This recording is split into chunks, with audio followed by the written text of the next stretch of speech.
this.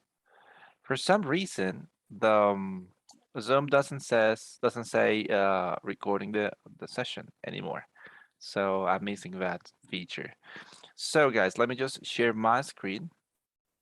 So this is exactly where we are, guys. We are in the lesson 2.2, which is called Feats of Engineering. So we'll be talking about buildings and, you know, things the humans have built for several purposes, which is something I really like. This lesson is actually very cool, as you'll say. So we've got essentially two goals. The first one, to talk about problems and solutions, and the second, the use of perfect forms. Um, so as you can see in the previous lesson, the goal was about noun phrases, and now that we're gonna talk about perfect forms. Basically, another way to put it is that we're gonna be talking about a kind of verb phrases. So we're gonna continue talking about phrases, but this time verb phrases instead of noun phrases. So that's exactly what we are going to do. So guys, let me just double check over here. Uh-huh. So this is, I've got a very straightforward question. So my question for you guys this morning, or the situation, I'd like you to think about a problem. I'd like you to think about a problem that you have solved in your life. So let's just start thinking about that. A problem that you have solved in your life. It can be any kind of problem. It could be something personal, something related with your studies, something related with your jobs, family, I mean, whatever, any kind of problem. So I'd like you to think about that. I'm also thinking about one myself. So let me think. Okay, okay. I think I've got one. So let's think about a problem that, guys, that you have solved. So let's think about that problem. First of all, let's try to locate there in that moment when you were having that problem. And then once you have once you have thought about that problem that you managed to solve in your life, I would like you to think exactly about the way you did it. Think about how you you you um you achieve that. Another way to put it, it could be like a problem that you solve, or it could be something difficult that you achieve. So you achieve something that was not easy, but you could achieve it. You see? So I'd like you to locate yourselves in any of those two situations. A problem that you solve, or something very difficult that you achieved.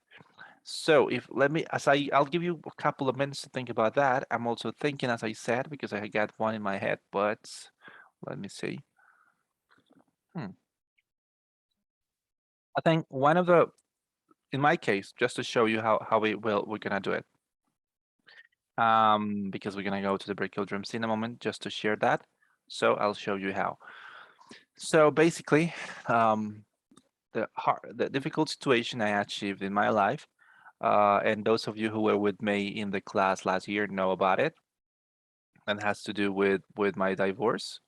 So I met this girl when I was in the university. I was like 21 or so, and I met this girl.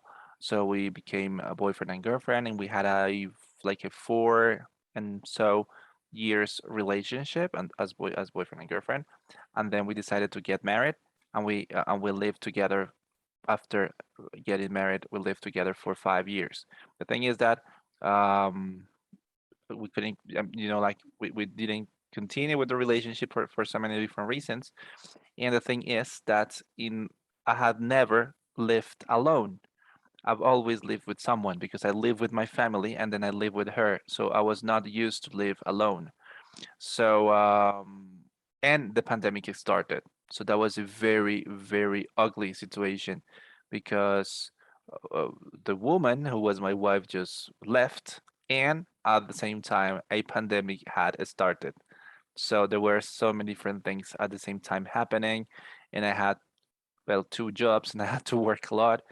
So that was pretty much the whole situation, how I emotionally was feeling. So one of the things that I believe was the most helpful to face that situation and that's something I've shared with you before, was to focus a little bit more and dedicate time to understand my emotional health. You know, that's something I've never done before. So what I did was to focus more on how I was feeling and why I was feeling that way, and try to understand also the origin of those feelings and sensations and everything, and then just to work on that myself. So as we normally care, or take care or worry about our health, if there is something which is not working well, let's say, that's something we also should do when we don't feel well emotionally. So that process of introspection, constant introspection, and to understand the origin of your feelings, I think is key. So that's how I've been facing that situation. And as I've said, now I live alone, and I'm feeling very well. I'm feeling very, well in general terms. But that it was because of that process of taking care of your mental and emotional health, and even more understand the origin of those feelings. Because actually, if you do that exercise, you will say that most of the issues and most of the fears and most of the problems that you feel emotionally come from an early age, you see. So it's not like you are a shy person, you are a lazy person, or you are not very self-assured. That's not the case. In most of the cases, those are feelings that you bring from your childhood. So those are problems that you had as a child, and you never solved those problems. So you keep on having those feelings and emotions. So that's it, guys. That would be basically my case. So if that's okay with you guys, I will open the breakout rooms, and I'll give you 5 minutes to share that. So I'd like you just to take a couple of minutes to do that. What's the purpose here? As you can see, guys, the purpose with this very, very simple exercise is to focus on problems and solutions, on how you talk about a difficult situation or a problem, and how you talk about how you solve that problem or situation. That is it.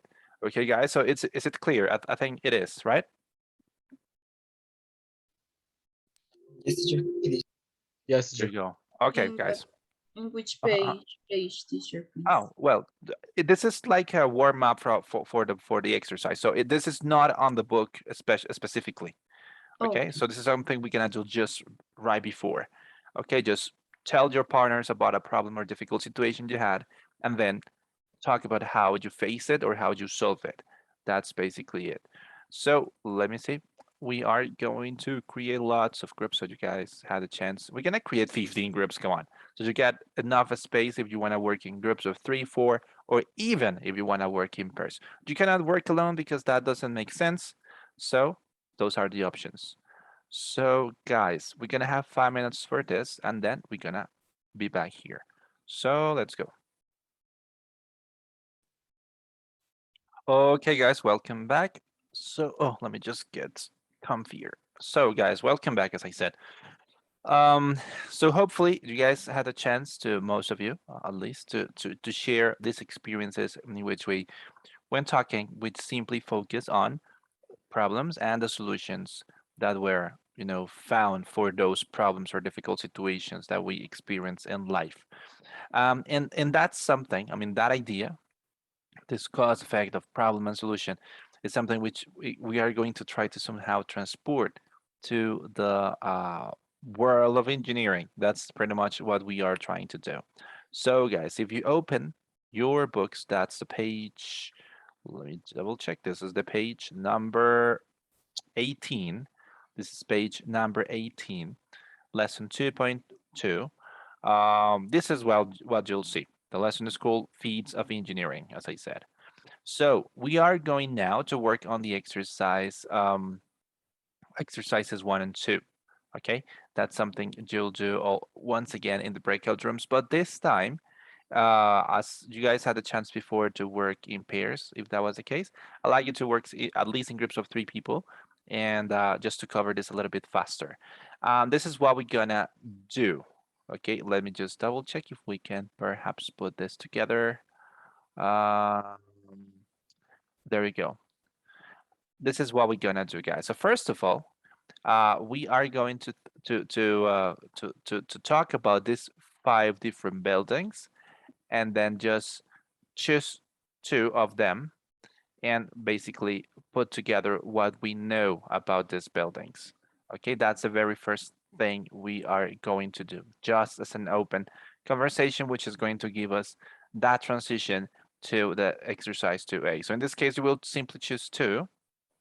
You're going to have a very casual conversation in which you guys are going to talk about this too. All about those 2 out of these 5. So these are 5 buildings that I'm 100% sure you've seen before in photographs, videos, documentaries. Perhaps you might even visited some of them. So so that's it. So we'll just only 2 and just talk about them very openly, just to see if you know. As that's going to serve us as a transition to the next exercise, then we're going to have a look at these 3 different places. And these descriptions here on the right correspond to those 3 different places. So we've got Teotihuacan, the Large Hadron Collider, which is one of the scariest buildings in the world, and the last one, the International Space Station, which is just a magnificent piece of engineering. So we've got these 3 different places. And basically, what I'd like you to do, first of all, as you see the pictures without reading this, I'd like you just to have a look at the pictures and just analyze the pictures and come up with these 3 different questions, let's say. I'd like you to work out what the purpose was or is. So why did they build Teotihuacan and the Hadron Collider and the space station, and its possible location? As you will not read this yet, I'd like you to just think about perhaps the place where they are, and then the possible difficulties during the construction. Okay. Once you have analyzed the pictures and have thought about these 3 different things, I'd like you to read the extracts, which are these, okay? And basically come up with these 2 questions. What makes each project special? And in your opinion, which one is the most impressive and why? Okay, so we are going to take around 10 minutes more or less to do the whole thing. And then we are going to come back here just to discuss these different questions and everything. Okay, guys. And that's, as I said, it's going to be something you'll do in groups, just 10 minutes for that. So guys, have you got any question about this? No, guys? No, teacher. No, teacher. There you go. So that's it, guys. That's it. I would say that as you can see, these exercises that we have put here, I mean, that they have put here on the book, are directed to developing the your speaking skills, and that's specifically to be able to talk about, as we said, problems and solutions. But that's, I mean, all these different topics when you talk about purpose, location, difficulties, that's going to also help you organize your discourse a little bit better when you are talking about these kinds of problems. You know, sometimes when we are talking, I mean, when we write a text, it is somehow easier to see the organization. And the thing is that a written text uh, flows and works in a completely different way. What do I mean by this? As you write, you can go back, change parts, right? Change vocabulary, change structures. You can, work on that and improve it. But when you're speaking, it's a whole different thing, because as you speak, if you don't like the way you said something because perhaps it was a little bit confusing, then you have to say something else so you can make it better. So you cannot go back and completely delete what you have said, you see? So that's why as when we write, we say, as this is something we've said before, as we write, we need to be very aware of the structures, right? Which is the sentences, clauses, the kinds of sentences we are using, punctuation and so on. But when we are speaking, it doesn't work that way. We don't think about punctuation, for instance. So when we are speaking, the logic is different. In that case, we need to talk about this, like the elements of what we are talking about. So it's like you're talking about a problem and then you think, okay, now I need to talk about the solution, but I will also talk a little bit about the location and the purpose. You see, it's like we need to organize a discourse in our heads as we speak, and that's also something challenging. So guys, let's do this. I will open the breakout. Let me just pause here. Okay, guys, so we are back here. So let's see. So in the case of the first exercise, we simply had to choose two of the buildings and tell the others what we perhaps know about these places. So this is how I like to socialize this part. So I like to know if somebody chose the Great Pyramid at Giza. Who selected that one, guys? Is there anyone who perhaps chose that building by any chance? No? What teacher? Yes, Sorry. teacher. Yes, I'd like to know if there was someone who chose this one. Oh, wait a minute. Oh, nice. Who chose this one, the Great Pyramid at Giza, and somebody said yes, right? Yes, teacher. It was me. So Okay. the Great Pyramid of at Giza, I know some things about that place because I have watched some documentaries, Mm-hmm. and I know that that pyramid has a great historical facts, and Mm-hmm. and mm, and yeah, that pyramids has have sorry some mysterious things Mm-hmm. about their construction because um, some people say that that those pyramids was uh, built by aliens. Yeah. Uh-huh. Yeah. I Okay, know. those pyramids were Yeah, built yeah, yeah. Were built built by aliens. by aliens. That's that's true. I mean, yes, this is something that they say, right? And it's the same thing for several places. Although, if you watch a documentary on History Channel, everything will be related with one of two things. It's always all about aliens or the Nazi Germany, right? So it's like Nazis or aliens. It's like the explanation for everything. But yeah, in the case of the pyramids at Giza, that's what they say. And actually, I remember something. For those of you who like video games, perhaps you guys have had a chance to play Assassin's Creed Origins. I don't know if you guys have played that game. And the thing is that that game is I mean, why the reason why I'm talking about this is it's not just because the game is developed in that age, but because of the level of detail in the design of the scenarios and the buildings and everything that appear in the game. And actually, that game has been used by social sciences teachers to teach about the pyramids. So the point here is that um, it's a very interesting immersive experience. So when you enter as the character of a game and explore the pyramids, taking into account that those scenarios have been created based on current images that we have and like scientific expeditions.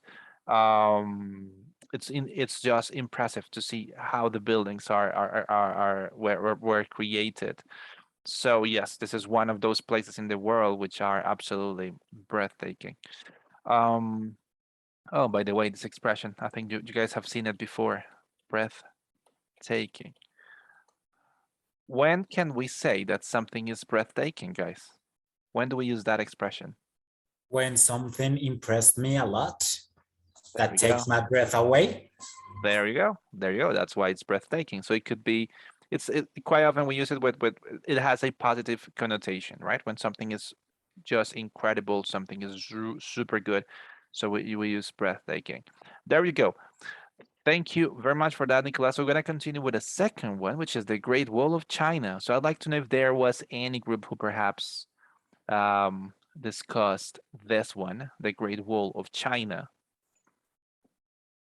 There are these facts that everyone like or not like most of people know and perhaps like to share when they get There's informal conversations with friends. I know, like talking about the Great Wall of China is not like the best of topics when you're with friends, certainly, but sometimes we do it.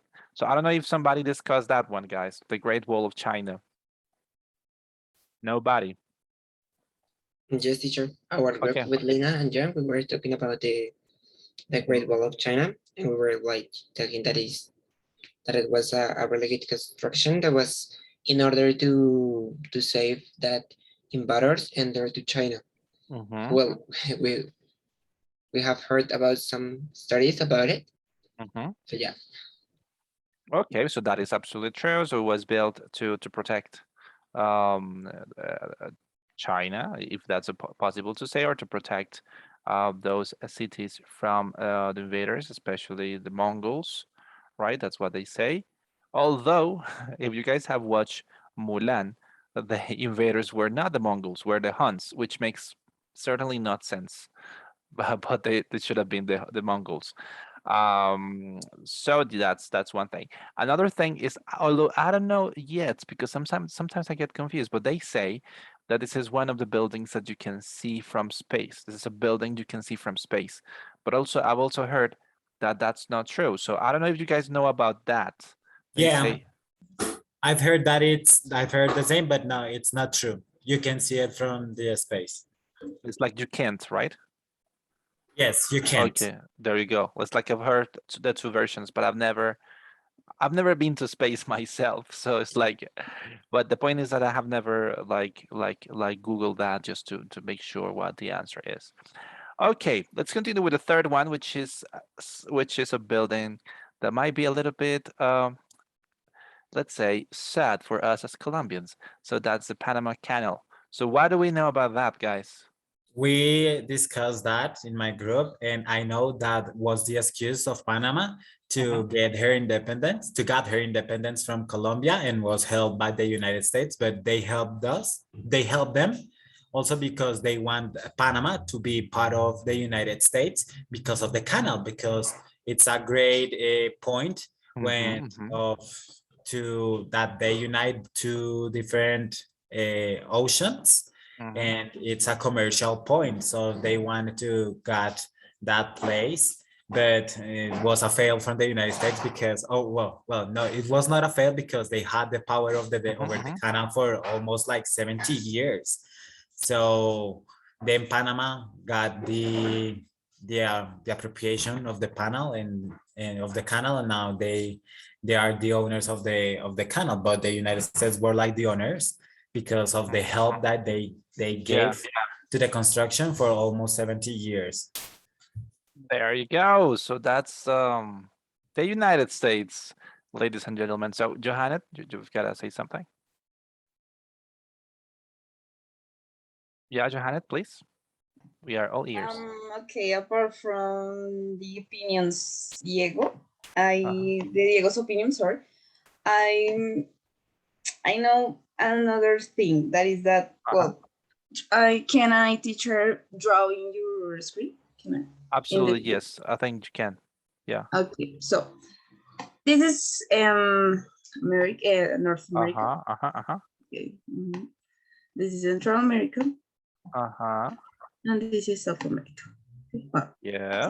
like that. Sort of, yes. So I think, well, that the story that I heard was that for the trips of in the boat to, well, the big boats and something like that, for no trust to go around, sorry, to South America, to this vuelta, how do you, like this whole trip, in that case would be trip. Well, trip, they decide to construct, of course, United States, as here the canal, the Panama Canal, to pass the boat here, and this something like that. I heard that. But no, yeah, that's actually what I know is that that's one of the reasons. I mean, that had to do with that, because doing that same trip from the north was very dangerous, and taking and doing it southwards would take a lot of time. So that's one of the reasons. So that's interesting to say, right? Because that's one of the reasons why they wanted to connect their own country. So that's true. That's actually one of the reasons. And thank you very much, Johannes, for sharing that. Thank you very much. So and one of the reasons why, I mean, of course, Colombia had no chance against the United States, but one of the reasons why people of Panama wanted the independence had to do with one of the most, like common and never-ending problems that we have in Colombia, and that has to do with the connection among regions. You know that one of the best things Colombia has, we know, has to do with geography. So we've got lots of different landscapes and climates and everything, which is something great because that's the reason why we produce so many different kinds of natural products. And that's the reason why our coffee is so good, and we've got so many fruits and everything. But at the same time, the geographic characteristics, and which is something which is related to diversity. That's why we've got so many different accents as well. But that geography itself has been one of the biggest challenges that we as Colombians have had, because that's why connecting regions is so hard. Just see the example with Los Llanos. You see, La Villa al Llano. It's like there are always problems with that road. You see, because that geography is so hard. And the case of Panama, it was exactly the same thing. And actually, we still have that. I don't know if you guys have heard about the Darien Gap, also known as El Tapón del Darién. Have you heard about that? No. No, teacher. This is just incredible. It's something you cannot believe that is still going on today. And the thing is that you guys have heard about something they call La Vía or Carretera Panamericana, right? Which is a road which is supposed to connect the Americas completely, from North America to South America. There is a road that connects the whole, continent. But the thing is that it just stops in a place in Panama. So let me just try to let me see if this is not going to be a big fail, because I did it once and I was like, seriously? So let me just show you that. So let me see if I make it work. So if you wanted to go, let's say we are here in Colombia. So we are right here in Colombia. So let's say we are in a town which is the closest to Panama. Like, let's say, like big city, like for instance, Chigorodo in Antioquia. You're right here in Chigorodo in Antioquia, and you want to go to Panama City, for instance. Wait a minute. If you wanted to go to Panama City, there is no way. You see, there is no way to go there. You see, because there is no way, literally talking. So if you get closer and you try to see how to cross from here there, you see that it's impossible. And this is what they call El Tapón del Darién, all this region, because this is just jungle, you see. So if you want to go there, as you can see, you would have to go via a river, and then you would have to just cross it at your own risk, and there is absolutely no way to go, you see. And not, there is also this town which is also very famous, which is Capurganá, right? But still you cannot cross the other way. But if you do it exactly the other way around, if you are in Panama, so for instance, you can see that the road starts here, the road in Panama, you see, but it simply finishes there. So otherwise, this should be the way to go to Colombia. This is the road. So if you are in Panama and you go to Colombia, you get here, and that's it. You see, there is no crossing to continue via, Colombia. So there are no roads.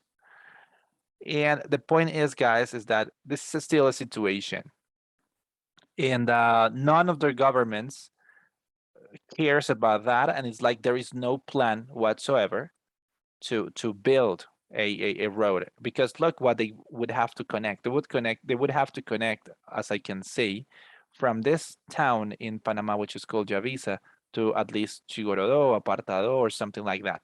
But they don't want to connect it because, well, they basically don't care.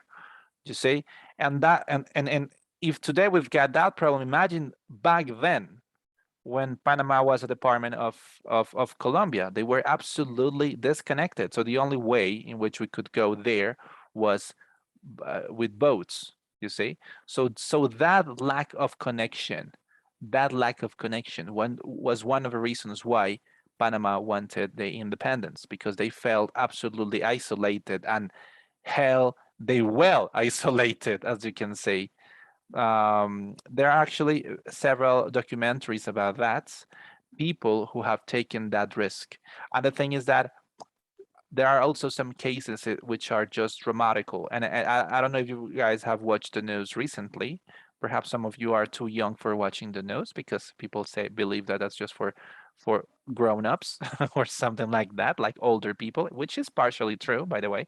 But anyways, the point is that there are lots of people coming from Africa, for instance, and also from Haiti, which I don't understand exactly how it works. Well, they come from the Caribbean, and they come from to the Antioquia's coast, like in these towns, and they want to go to the United States. And they, for instance, they get here and they cross El Tapón del Darién, which is just so dangerous.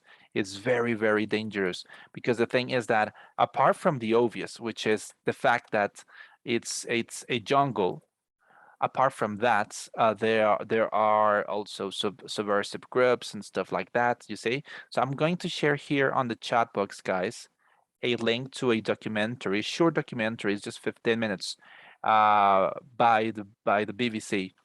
Amazing piece of documentary. It's really interesting. So I really suggest you guys watch it. It's really interesting to see that. And that also gives us an impression on why, I mean, about that part of our history. Because I mean, we know that like what was the participation of the United States. But apart from that, it's like sometimes the way they tell us the story back then in school, it's more like it was the United States and the people from Panama, they won the independence and they just left. But they didn't simply leave. I mean, that was geography in between. So I really suggest you watch it. So yeah, that was Geography 101. So let's continue, guys, with the next one, sorry, which is Machu Picchu. So I'd like to know if you know something about it. What facts do you know about that one? I really want to visit it very soon, but perhaps you guys have been there already, or do you know about it? So what do you know about Machu Picchu?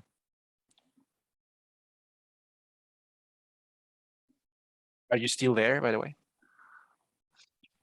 It's located in Peru. There we go. It's right there in Peru, so it's not that hard for us to go. Okay, and apart from that, what do we know? It was built as a fortress city Yeah. for the aristocracy of Cusco, the capital of the Inca. Of the No, Inca. well, Inca Empire. This one was abandoned soon after the fall of the Inca Empire, because that was for the Spanish invasion. And this one was discovered again in 1911. There we go. There we go. Wow, Diana, thank you very much. That was very illustrative. So yeah, that was sort of a fortress city, right? So it was a city that, as you can see clearly, was not of easy access. And actually, still, we know that it's a very high city. So getting there is, physically speaking, is not that easy. So especially for Spaniards back then, we know that it must have been hard to get there, which is and what Angie just shared with us in the chat box just connects with what Diana told us about, and that's that the Spanish never actually found it, and they couldn't conquer that city. And as Diana said before, also it was like somehow refound again. Yeah, like in the modern age. So that has to do with that. Also, something perhaps we know, as I said, is like it's a very high city, and if you want to get there, you need a special preparation. It's not like you just go and that's it. But even they like, and that's what coca is useful for, right? El té de coca, the coca tea is very, very, very useful for that. They have it a lot, just as a preparation to get there. So that could be what we know. And last but not least, which is the most modern out of these buildings, that's the Burj Khalifa. Do we know something about the Burj Khalifa, or Burj Khalifa as they would call it? No? Yes, teacher. That is one of the tallest building in the world. Mm-hmm. It's not a building, but it's a skyscraper. Skyscraper. That was well. I have heard that it was built. Well, the name is in honor to a president. So they put the name Burj Khalifa in honor to the president. But I'm not sure. That was maybe a ex-president of Dubai. But yeah, in general, that is about it. It's so beautiful and so like big. Yeah, it's magnificent. That is for sure. Well, the thing is that I don't know a lot about it, but yes, the point is that it's one of the tallest skyscrapers, and as I'm reading here, has got 828 meters. So it's like just crazy. Um, and the name was given after a sheikh. That's the name of it. Let me just put it over here, because it's not like they don't have presidents actually, because that's a monarchy. It's a monarchy system in most of these countries, but there is this expression which is very important, guys. This, I don't know, like, well, this word is in Arabic. It's you read it as sheikh, and sheikh is like, literally speaking, the literal meaning of that is like old man. That's the literal meaning of it. Sheikh is like an old man. But apart from that, especially in these Arab countries, a sheikh is a person who is, it's a leader at the end of the day. It's a leader. And in some cases, it could have been like the absolute monarch. So a sheikh can be like the king of the country, but also it could be just a very important leader, like the equivalent of a, I mean, it's not like a minister because it's different, clearly, because the system is different. But yeah, that the Burj Khalifa was named after a very important sheikh. That's the point. And we know it's one of the most beautiful landscapes out there. Okay, guys, so we're finally going to the And teacher, yes, mister, please. well, Please, I'm sorry. another Yeah. thing is that inside the Burj Khalifa, well, that is just like the perfection. Well, I have watched a lot of documentaries about Dubai, and that is like the most famous. And if you go inside, well, I have watched a lot of videos, Mhm. and it's like to just fantastic. It's I like know. I'm with sorry. gold and with everything, like Dubai. But yeah. Yeah, they've got an obsession with that, and I don't like it that. I mean, I know it's amazing to see such things, right? To see such buildings is just incredible. But for instance, in my case, if I can be honest, I'm not. This is the one of the kinds of places that perhaps I don't dream of visiting. Um, I don't feel attracted to these kinds of places. But what Felipe says is absolutely true. It's like it's the expression of perfection, and especially luxury. So the most special hotels, the most expensive hotels, I'm sorry, the most expensive restaurants are there, and everything tries to be just perfect. There are, for instance, the ATMs. You know what an ATM is, right? I always forget what it stands for. Do you remember what an ATM is, guys? It's an Yes, is automated the teller machine. Automatic transaction machine? Teller. It's automated teller machine. Automated teller machine. That's exactly what it means. This is the places where we take money, right? So we go to the Grupo Aval ATM by Bancolombia ATM, Da Vivienda ATM. but they've got gold ATMs. You know, it's like you can get there just to extract the piece of gold out of the machine, if you need it, right? So that's especially crazy. But there you go. There was someone raising their hand, and that's a shame that this person is not raising her hand. I think it was Angie, if I'm not wrong, who was raising her hand, right? Yes, teacher. I would like Sure. to say about something. The Yes, Burj please. Khalifa. Mhm.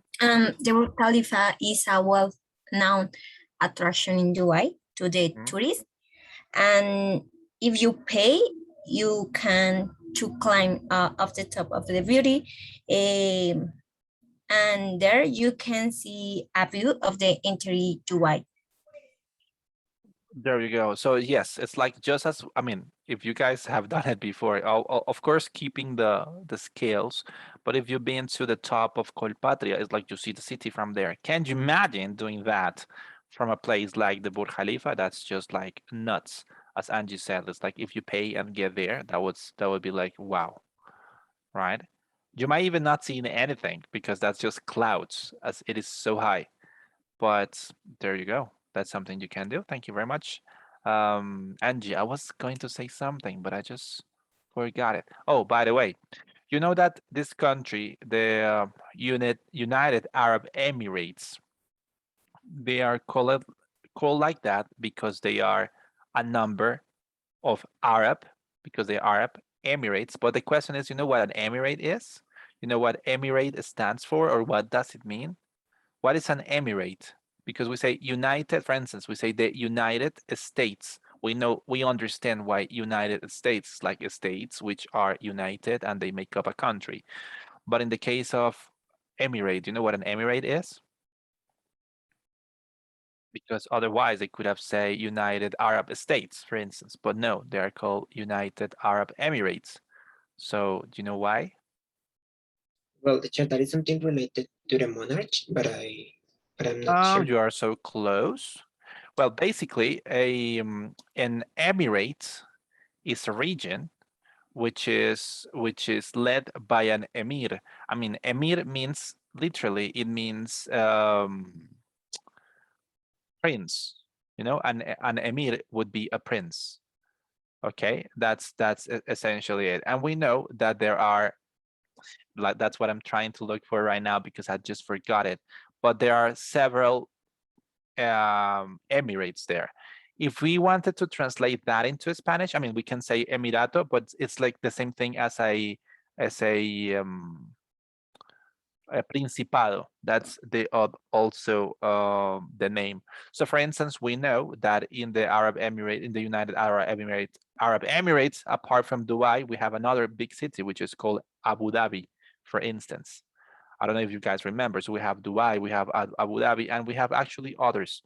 So that's basically it. What I wanted to say, guys, was that we talk about Emirates, we are talking about, you know, the states, but it's a different name they receive, and they are not called states but Emirates because of the political system they have, as that's a monarchy, and they got like this princes. I mean, the princes are the emirs. You see, so emir is a prince, but in that system they've got there. There you go. So we're gonna jump to these three photographies here. So let's start with the first one. So we've got Teotihuacan. So we know Teotihuacan is in Mexico, very near to Mexico City. So I'd like to know if anybody has had the chance to visit this place before, guys. Anybody here? Have you guys been there, perhaps? Because I know several students from the university have been there. So I don't know if you perhaps know. Okay. So what did you know about Teotihuacan? What do you know about the location, purpose, possible difficulties? So I'd like to know anything that perhaps you guys share when working together about this one. No, nothing? You share nothing about it?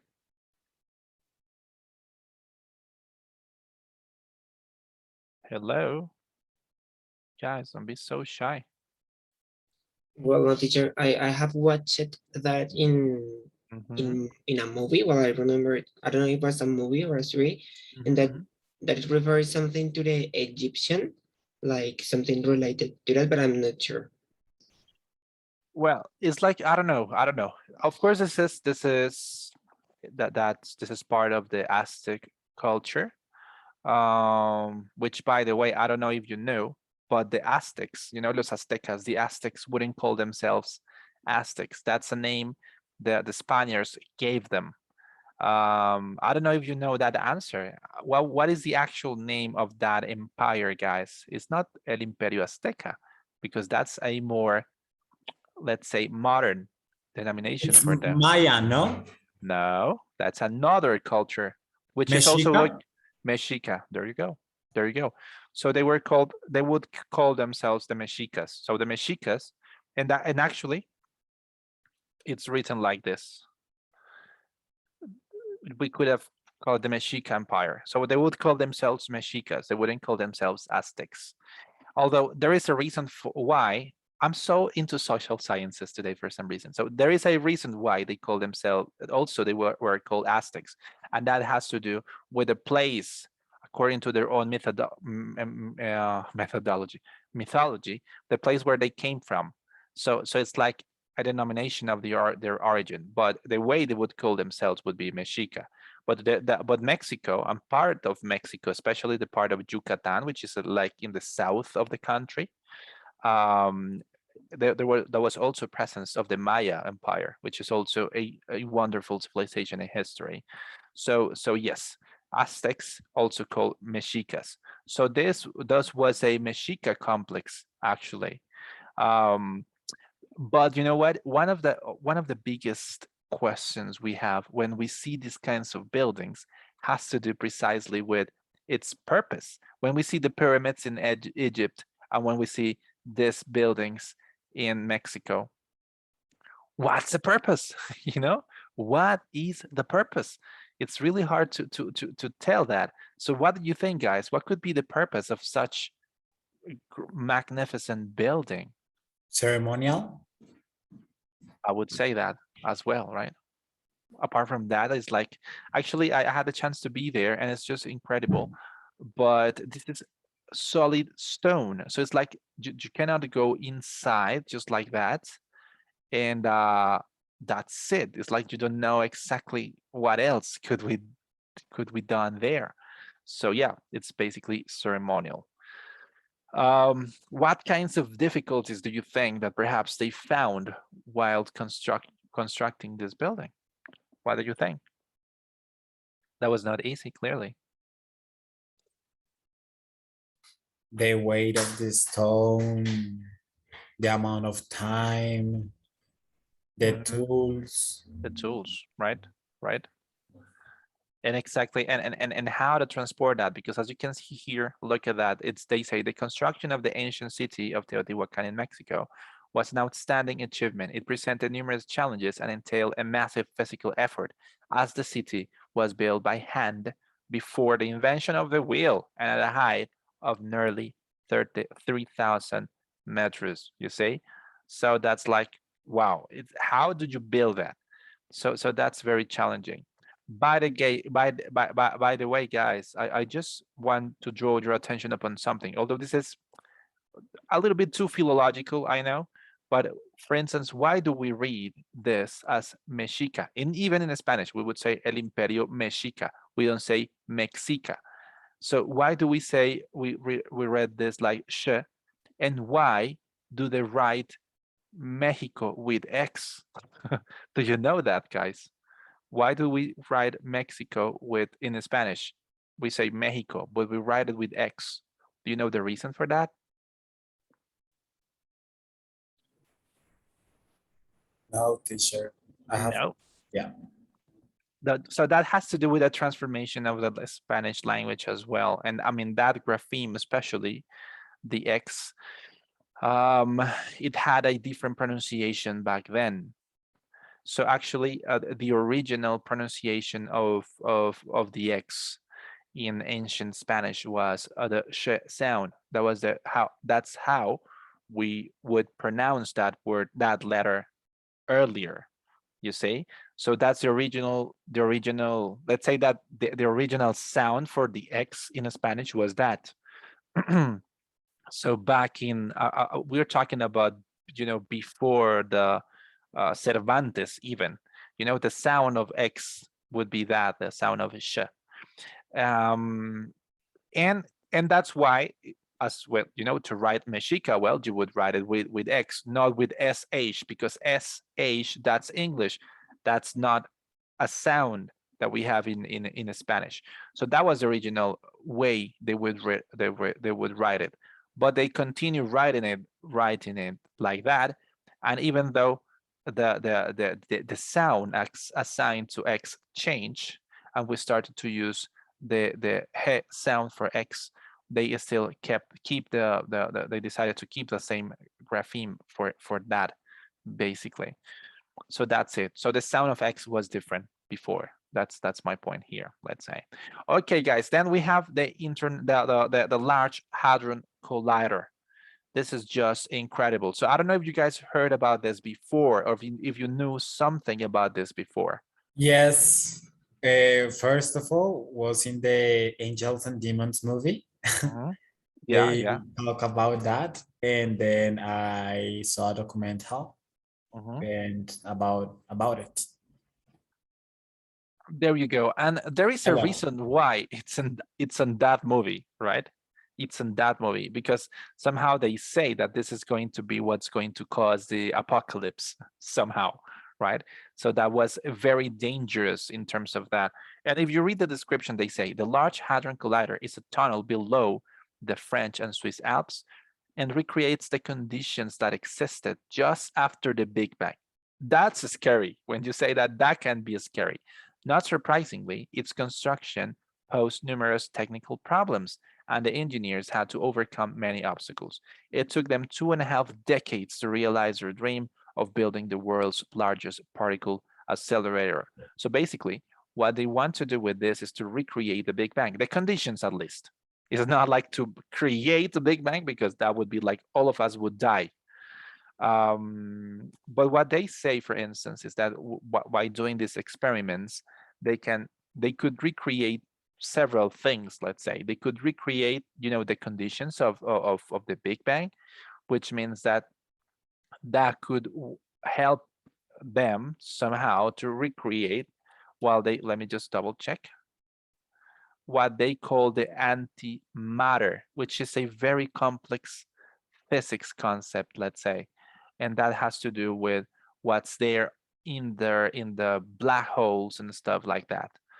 You see? So so this is very scary, I would say. Like, this is one of those cases in which if an experiment just gets out of control, we may die.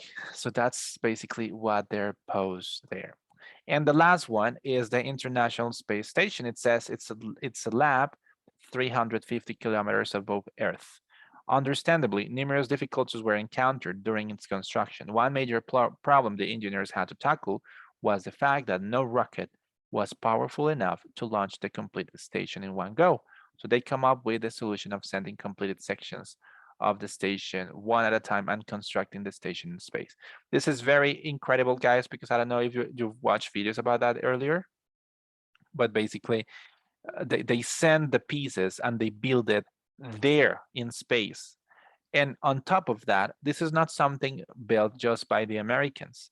There's the participation of several missions from several countries.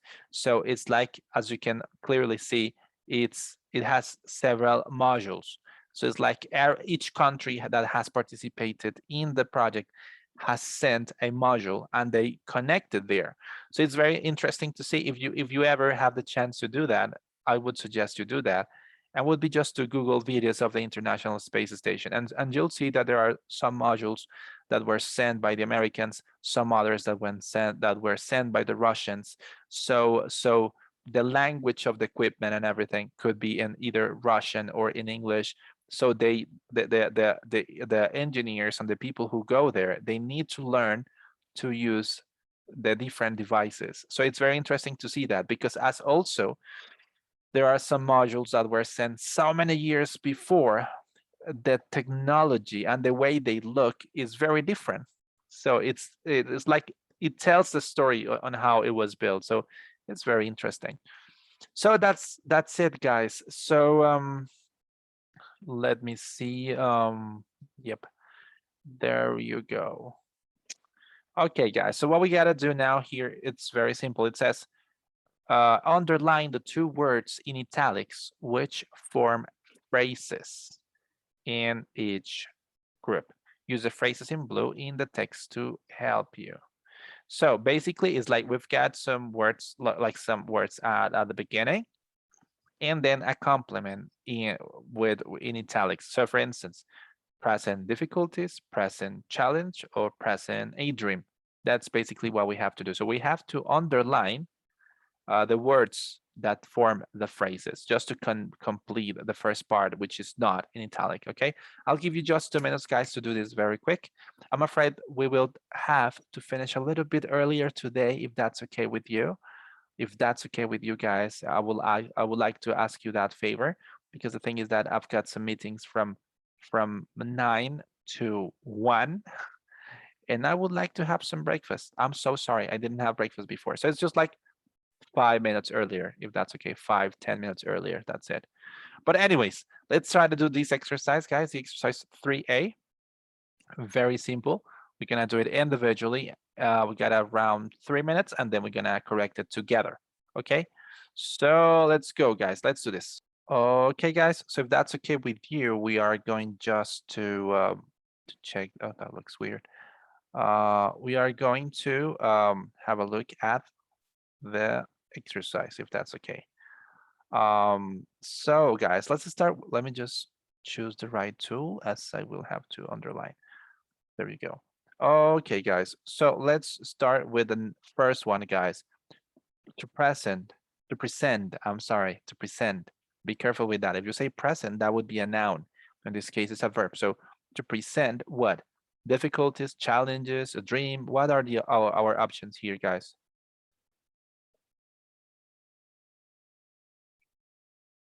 What are our options in this one? The first one? Difficulties. That's one option. That is right. So to present a difficulty. Do we have another option, or is that the only one? Challenge. To present challenges. That's also an option. A dream is not an option. Number 2, guys, to entail. To entail. You know, entail means like to require almost. So yes, that is right. That was Valeria. Thank you very much. That's effort, an effort, to entail an effort, or to entail hard work. Those would be our options in this case. I put it over here. There you go. Number 3, to realize. Dream? Challenge. To realize a challenge? dream? No, a dream, yeah. To realize a dream or to realize an ambition. Okay, both of them are up a possibility in this case. Number 4, guys, tackle. One of my favorite verbs in English, to tackle. A problem To and tackle a problem. a difficulty. There you go. Yeah, tackle also always implies facing something negative or facing a difficulty. There you go. To pose. Oh, I love this verb as well. To pose. To pose in this case implies to imply almost. So for instance, if you say, working with a cat on your lap poses a problem, like you cannot move very well. So there you go. To pose is like to present almost, or to imply, I would say. So what are our options, guys? To pose what? Effort. No. To pose an effort. Problem and a question. To pose a question and to pose a question and problem. Yep. To pose a problem and to pose a question. That is right. So you use it when something implies that. So for instance, not studying for the exam poses a very serious problem. You see, which is like you don't know anything. Number 6, I also like this one. To come up with what, An guys? idea and solution. An idea and a solution. There you go. You guys are on fire. Idea and solution. Very good. Overcome, which is similar to tackle in this context. To overcome what? Obstacles. Obstacles, difficulties. There you go. So as is similar to tackle, that means that it always goes with something that has a negative implication. And outstanding. This is not a verb. Look, this is actually the only one which is not a verb. This is an adjective. So outstanding, it's something which is very good or very important as well. It's similar to sobresaliente in Spanish. So an outstanding. Effort and Achievement ambition. and ambition. Outstanding ambition, no, I wouldn't say that. Because remember that this has a positive connotation. So we use outstanding to say that something is very good or very important. So achievement makes sense, and also effort. So they made an outstanding effort. They made an incredible or outstanding achievement. There you go. And then we have encounter, just like what it means in Spanish, but it's basically the same thing here, guys. Encounter. Although it has got negative implications. So normally, problems and difficulties, that's right, Valeria. So problems and difficulties, those would be the answers in this case, okay? With encounter or encounter. There you go, guys. So these are our phrases. So guys, I would like to ask you if that's okay with you, if we can just call the attendance right now, and so we may finish a little bit earlier. That would help me a lot. If that's okay with you. Just guys, as I said, we're gonna have the exam on Thursday and Friday. So I will have to, I think tomorrow I will tell you exactly what's going to be the program for that. Because as I said, we're gonna start with a speaking test, and we make groups of 3 people. And as we have 30 people here, that means 10 groups. And for each one of the 10 groups, I quite often take around 15 minutes more or less. So I need to calculate exactly just to know how we're gonna do it. Just for you to know, guys, and those of you who were with me last year, you know how that works. We organize the groups for the speaking test according to the order of the list. So in the first term, which is this exam, we're gonna follow the order of the list. That's how we do it.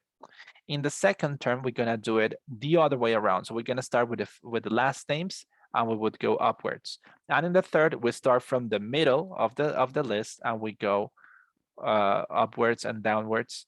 That's how we do it. So the point with that is to make sure that most of you would have the same, opportunity to be at the beginning or at the end of the test. So guys, for tomorrow, I'd like you to please do a very simple piece of exercise, and that's just the exercise 3A. This is the only homework for tomorrow. So just to read this and do this exercise, that's how we're gonna start. We're gonna start with this exercise, that exercise 3B, 3C. That's all you gotta do for tomorrow. And now let me just call the attendance really quick. I'd like to know if you have any question, any comments so far, guys. If there's anything you would like me to keep in mind, whatever. I don't know. No. No, teacher. Well, I have a question about the business plan. What is going to be like? Well, you said that it was missing like some groups the last class. My group was a part of that. Oh my God, yeah. I'm so sorry about that. I totally forgot it. Wow, that is really bad. So that's something we'll do tomorrow, I promise, okay? So tomorrow we're gonna have a look at that, because thank you for asking that. And that's something I was going to tell you tomorrow as well. The product for this first term is just going to be your project brief. Something else show you tomorrow. So it's a very simple text in which you basically summarize the concept of your project. And that's why this little sort of meeting we were having is very important for that, because those of you who already had it just so that I gave you some ideas and perhaps some recommendations for you to work on. So yes, tomorrow I'll do it with the groups missing, and we are also going to explain those steps to have the product that we're gonna have in this first term, which is simply a project brief. It's a very simple text, and that's it. That's what we're gonna do. So thank you very much, Felipe, for telling me that, because for some reason I completely forgot it. I'm really, really sorry. So that's something we'll do tomorrow for sure. Okay, so let me just stop the recording here. So I'll call the attendant.